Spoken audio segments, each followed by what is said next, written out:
Today I'm going to try something a little bit different. There are 23 waterfalls along the Columbia River Gorge Historic Highway, and I couldn't pick which ones I wanted to go to because they honestly all look so beautiful. So I think I'm going to try to see how many of them I could see in one day.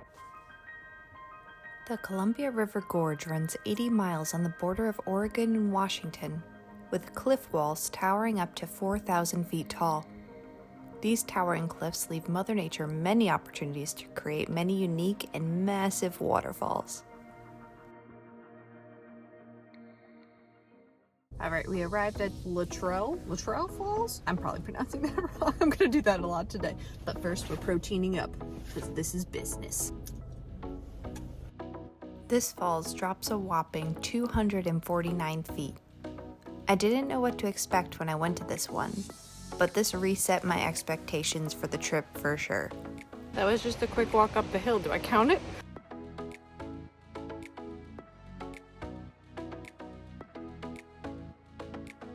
I did not need a backpack for that one.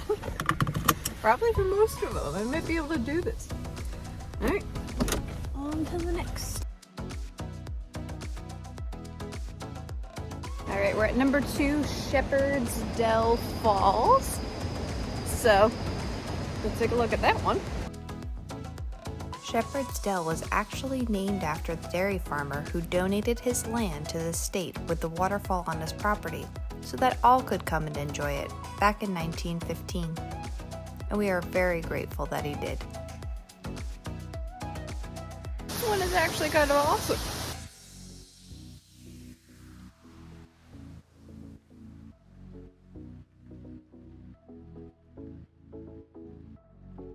All right, looks like we have to walk for number 3. I was getting spoiled. Not all the falls are lined up along the historic highway, and this quick 1-mile hike through the forest was worth it to see this next giant.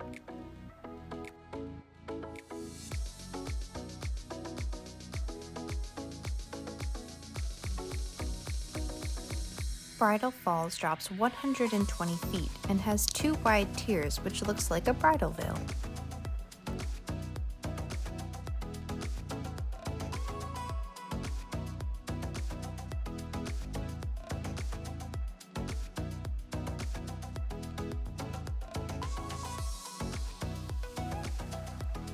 Wakena Falls was the first of 6 waterfalls I would see along the 420 trail, which loops up and around the side of a mountain.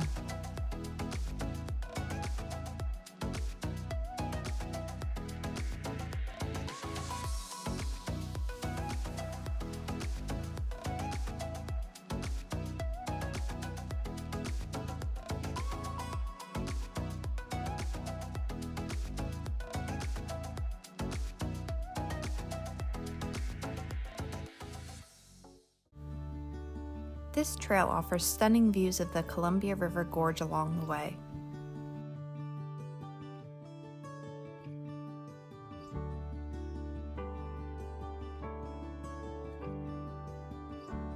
But is also a chance to not only experience the falls, but also the complexity of the Oregon forest, with creeks and streams running down the side of the gorge, allowing a variety of plant life to thrive.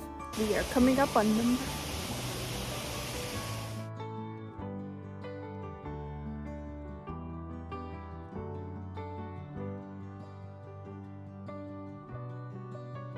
So this is Ecola Falls, I believe, on the other side of the trail here, the 420 trail. I know. The tree's kind of eating that sign.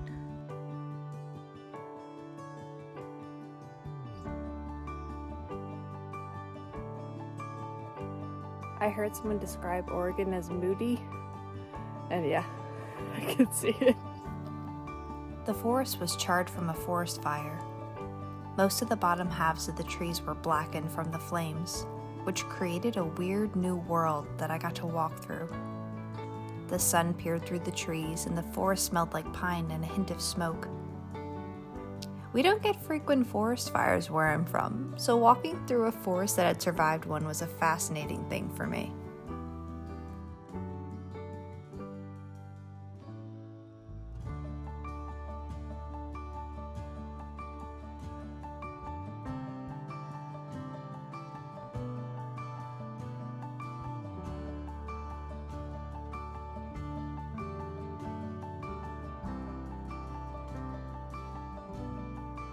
is just Fairy Falls. That was a little one, but it's pretty far up the trail. But you get a really good view of the Columbia River from up here, so it might be worth the trek. Maybe. All the falls on the second half of the trail are upstream of the most popular waterfall on the gorge. It was amazing to see all these powerful forces feeding the mega waterfall, and all equally as beautiful in my opinion. I also did the trail in reverse, so I saved the biggest one for last, which might be the best way to go so you get to appreciate all the little ones along the way. I don't know whether to count this one or not. 8?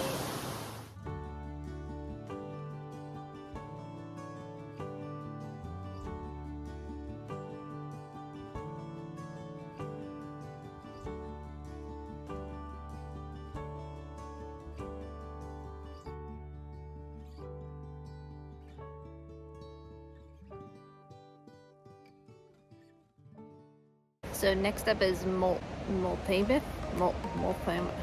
the most popular waterfall in Oregon. There's a ton of people. Ooh. So hopefully we're able to see it. Multnomah Falls.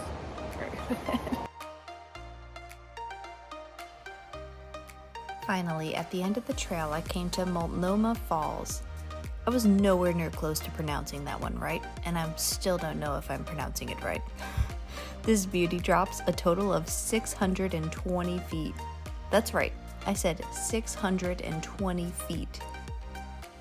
They built a bridge crossing between the first and second tier of the falls, which is a popular location, naturally, because it's so incredibly cool.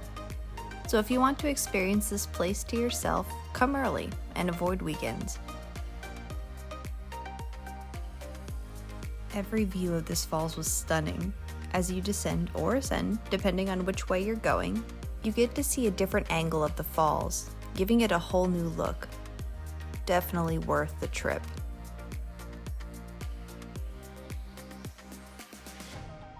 It's always nice to enjoy nature and solitude and tranquility. Now I can't complain, that's my own fault. I went at 12 o'clock on it's Tuesday. But yeah, I still went in the middle of the day, so. The Triple Falls hike is not for the faint of heart. This trail was built into the side of a mountain with a very narrow path with steep drop-offs. I was wondering why no one else was on the trail to see a triple waterfall. But as I went on in the hike, it started to make sense. I wasn't expecting to risk my life today to see this triple waterfall. Man, it's been rocky on the side of cliffs, super steep. Going down is gonna be scary. Oh gosh, I'm already so far into it. I'm turning back now.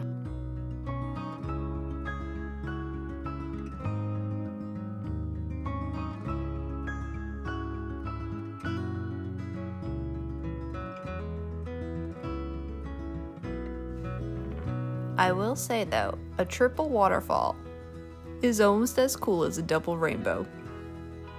Number 10, and it's a triple, made out like a band-aid.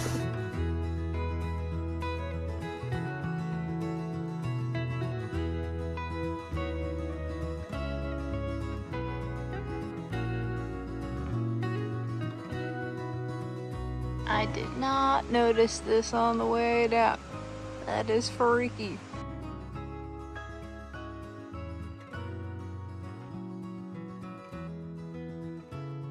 I don't know if you guys can tell, it's getting kind of smoky. I know that there was a wildfire in Washington right across the river. Looks like it's starting to come over. So I think I'm gonna call it a day. As much as we all love wildfire, don't really want to be out here during that. Air quality's gonna drastically reduce here, so. Ugh, I'm so done with Oregon. Sorry if anyone's from Oregon, but I'm done. So smoky. Ugh. I'm over it. For context, before you could see the river, and now it is just thick, thick smoke. Yay! Am I the problem? Am I causing these forest fires? I don't know what's going on. Oh, can't escape them in Oregon. This is why I'm leaving. Going to Utah.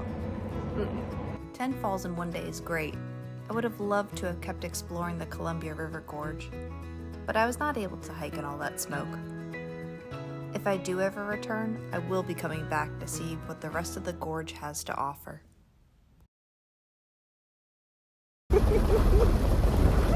This is actually really fun.